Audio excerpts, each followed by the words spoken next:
One in the coaches poll and our own ESPN Football Power Index, the FPI. Perhaps you recognize the Tigers from winning the greatest trophy known to mankind.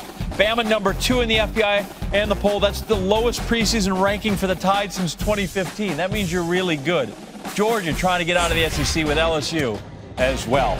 Preseason number 1, practice number 1 today for the champs. Although winning coaches hate being called that because, you know, it's a new year, it's a new team, and haven't won anything, and blah, blah, blah. Trevor Lawrence getting back in the flow with his guys for his sophomore year. QB franchise. Tigers sent a bunch of good players to the pros, recruited a bunch more. They're going to replace them. Coach Sweeney coaching them up like they're 0-0. We've had 8, 10+ win seasons in a row. You know, I mean, we've been every time we show up to play, that other team wants to beat us, and that's not anything new this year. For us, we have a process that we believe in, that we go through every year, and it doesn't start now. This started back in January.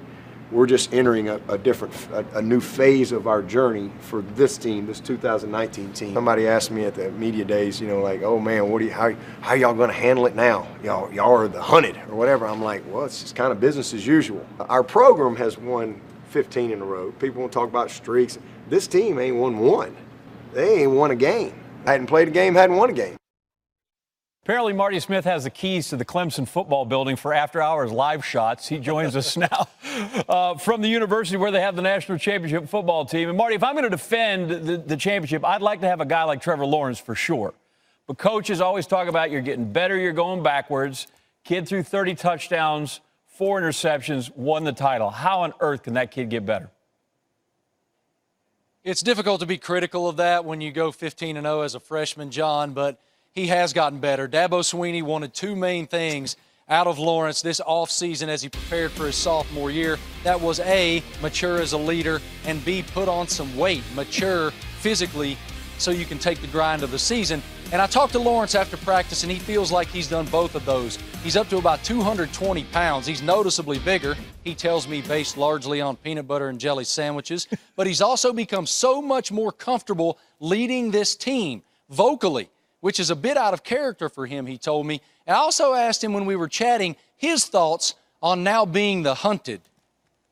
It doesn't change anything. I mean, like every week we say we're playing Clemson. That's who we're going to play 12 times. If we don't let Clemson beat us, then we're going to be fine. And that's what Coach Sweeney always says to us. And that's the biggest thing. You don't not really focusing as much on the opponent as yourself. And like I said, not looking ahead is really important.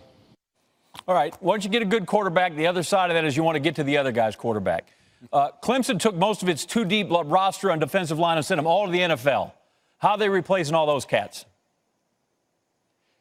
Not easy. You're right. I mean, they sent 5 guys to the NFL, including 3 of them in the first 17 picks. But I talked to Coach Sweeney about that today, and they feel extremely confident about the depth at that position, despite sending all those guys to the NFL. Oddly enough, because of injury, 2 of their key players, Niles Pinckney and Jordan Williams, missed the spring altogether with injury, and that thereby enabled early enrollees Tyler Davis, Etinosa Rubin, and NCAA football all-name team nominee Rook O'Rororo to get tremendous reps during the spring season. And because of that, now that Pinckney and Jordan are back, they feel extremely confident that they have the depth they need at that position. Give me that again. O'Rororo. There's 3 rows. It's O'Rororo. So you say you're saying his name in rounds is what you do, right? Yeah. And if you're the I am, yeah. It's funny because we were discussing this, and they showed me his name, and I said, I have no idea how to pronounce that. Can you guys help me? And they said it's 3 rows. Yeah. It's O-Ro-Ro-Ro. Yeah, and you know what the other guy's offensive coordinator says? Ruh-roh. Clemson opens August 29th against Georgia Tech. We cannot wait. It's on the ACC Network. Marty, thanks, brother. Appreciate you, brother. Once upon a time, David Griffin was GM of the Cavaliers when LeBron James and others won an NBA championship. Griffin talked to Sports Illustrated about that time and in part said this: everything we did was so inorganic and unsustainable and frankly not fun. I was miserable. Literally, the moment we won the championship, I knew I was going to leave. There was no way I was going to stay for any amount of money. What about $1 billion? on working with LeBron. LeBron is getting all the credit and none of the blame, and that's not fun for people. They don't like being part of that world. David Griffin on the jump today to clarify. The whole backdrop of that conversation was about the noise around that Cavaliers team and the media portrayal of all of it. The fact that there was so much scrutiny in everything that we did. When I was speaking about being uncomfortable and, quote, being miserable, it was my inability to deal with that media scrutiny. It wasn't the man himself. It was everything that came with a team led by LeBron James. I was disappointed that the story really became about me and a sensationalized version of quotes that were taken totally out of context. And quite frankly, none of the information was new information. Had I made these comments about virtually any other player, would it have been a 2-day media cycle? I think you're talking about a guy who by himself is sensationalized for the sake of ratings and for clickbait, and I think that happens with him all of the time. I know, 143 days until we got the NBA on ESPN and ABC on Christmas Day. Warriors, Rockets, Christmas Day. Westbrook's involved in that. That's right. Woj is in the know for this holiday scheduling thing, along with our reporters Tim McMahon and Malik Andrews. Clippers, Lakers, both going to stay home. Only one can be the home team. They'll play each other. Pelicans, Nuggets. So Zion instantly throws them into Christmas Day echelon. Celtics and Raptors will be there. And then, of course, the Bucks for the second consecutive year after a 32-year wait on Christmas Day against the 76ers. Rumor has it that in that one, Ben Simmons may try a three. Yeah. Anderson, Bucci. Raiders training camp in Napa. Coach Sean Gruden doing a little whining because his star wide receiver, Antonio Brown, hasn't been fully healthy, fully available to the squad. Minimal reps. Team's mum on what's wrong, but AB posted on Instagram some hideous pictures of blisters on the soles of his feet. And that'll slow a fella down. And then that gets the head coach talking about the fella not being here. I think we're all disappointed. I think he's disappointed. We like to, get the party started. We like to get him out here. He's big part of this team, but in the time being, we're going to continue to work hard, and we've seen a development of some other receivers we're excited about. Paul Gutierrez camping with Oakland. Well, another day, another missed practice for Antonio Brown, whose aching feet have yet to allow him to fully practice in his first training camp with the Raiders, and it is obviously starting to wear on Coach John Gruden. Brown was a constant presence during the Raiders' offseason training program, impressing coaches and teammates alike with his work ethic and professionalism, but he has been conspicuous by his absence here in Napa. He's only participated in one pre-practice walkthrough, and he was limited in another before leaving early.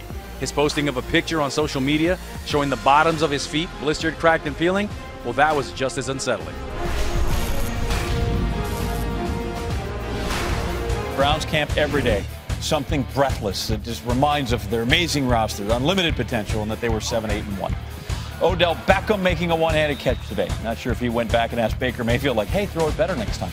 But he and the quarterback are square even after Baker barked at him at an earlier practice. Just finding ways, if we didn't like something or if I did something wrong, or go ask him. If he wants me to, run a different way, we just say that and we just keep going. There's no egos or nothing here. Like, we both are competitive people who want to win. And when you got a guy like that, you never want to let him down. Once you get on the same page, I just feel like it's going to be scary. The word we were looking for. Scary. Scary when they get on the same page. Fantasy draft coming up. Odell projected as the 5th most points guy among receivers this season. Tyreek Hill, the Chiefs, tops the list. Devontae Adams, Packers, 2nd. Antonio Brown, he's down there 8th. Michael Thomas, who's got $100 million. Yep. They're between Beckham and Brown. Basketball this fall, turned 35 in May. He's played 17 NBA seasons. Carmelo, that's fun to say.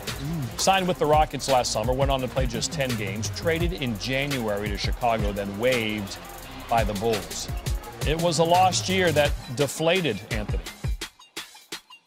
He told me I wasn't going to make the rotation. I'm like, I can't make a 9-man rotation. That's what you're trying to tell me? I've already started to accept the fact that I got to come off the bench, which was very hard for me. I accepted that, and I moved on from that, right? But you telling me that I can't make a 9-10-man rotation on this team is deeper than basketball. It strikes me that I'm not on the roster along with, due to my talent first, right? due to my skill, knowing what I can still bring to this game, right? You mean to tell me it's 30 teams in NBA? I can't make a 15-man roster out of 30 teams in NBA? We reaching out, we talking, is dialogue with certain teams. I don't want to get into specifics, but there's conversations. But I think for me now, it was just a matter of me letting everybody know where I'm at, right? Physically, mentally, emotionally, like, this is where I'm at. I want to play basketball. I still love the game of basketball. I don't play this game for a farewell tour. I'm ready to get back on the team. All right, he's out there in the public trying to state his case, which is smart. One of several NBA notables looking for a home. We got a little bit of time. It is early August. Camp's coming up a couple months away. J.R. Smith's still out there. Vince Carter wants to play a 22nd NBA season. Lots of guys on this list spent some time in Houston last year.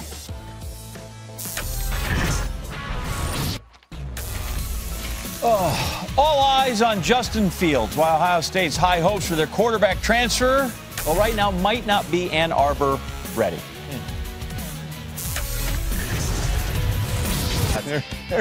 There's the box. Quinn, 3 for 6, his third homer. What'd you say he was batting 171? They're still only batting one. Now it's down lower now after that breakout. Comes down, but he gets in there, and the Phillies, those are the fighting Phils right there. Oh. They're trying to get into that second wild card spot right now. They're tied with the Nats starting the day. Braves may be out of reach, but the Phillies are trying. All right, let's talk college football. First practice of the year for Alabama on a muggy August Tuscaloosa day. Top running back recruit is a Theismann. Trey Sanders, keep an ear out for him. NCAA rules dictate helmets and shorts for practice before easing into shells and eventually full pads. Chris Lowe with plenty of glad tidings. There's a lot of new faces here at University of Alabama as we start the 2018 football season. 8 new coaches, including offensive coordinator Steve Sarkisian. Sarkisian not straying too far today on the practice field from quarterback Tua Tagovailoa. And speaking of new, Tua with a new body. He lost 20 pounds, gained 15 pounds back in muscle. His secret, no more binge eating at night. Throwing the ball crisply, with a lot of confidence there on the practice field. I tell you what, the guy on defense to watch this season, Raekwon Davis, more focused, in better shape. Don't think he's going to have to wait very long at all to hear his name called in next year's NFL draft. Here on campus at the University of Alabama, for ESPN, I'm Chris Lowe. The Urban Meyer era is over at Ohio State after 7 years. Ryan Day runs the program now. He has some experience from last year as interim coach, which should smooth the transition. Ohio State opens up August 31st against Lane Kiffin's Florida Atlantic Owls. Oh, Tannenbaum. Oh, Tannenbaum! Rookie head coach Ryan Day showed up for his first day today at 6 a.m. in Columbus, Ohio for his first official practice as the head coach of the Ohio State Buckeyes. At the start of practice, he called up his team and said he was looking for a team that could fight and compete on every snap and every drill, and that's exactly what we saw from his Buckeye squad. We got a bunch of young guys who are trying to figure out what's going on, some older guys trying to solidify themselves, and now we're going to get ourselves into preseason camp and ready to go. What really matters is what it is at the end of the year, and so we got to do it. We got to prove that we're the best team in the country, and that's what we got to go about the business of doing every day. The other major storyline coming out of Columbus today is highly touted transfer quarterback Justin Fields. He got off to a very uneven start, fumbling his first snap in team period. However, he recovered nicely, completed a few passes down the field, and he's certainly somebody that could attack a defense, not only with his arms, but with his legs. He will be an exciting player to watch this fall and watch his development. That's a big question mark for the Buckeyes. All their quarterbacks, none of them were there last year. Alabama, Ohio State have won 3 of the 5 college football championships under the current playoff system. 2 Alabama, 1 Ohio State. But according to ESPN's Football Power Index, the Crimson Tide have a much better chance this year. Look at schedules and talent, the whole thing, thrown in the big computer. And you can see the difference there.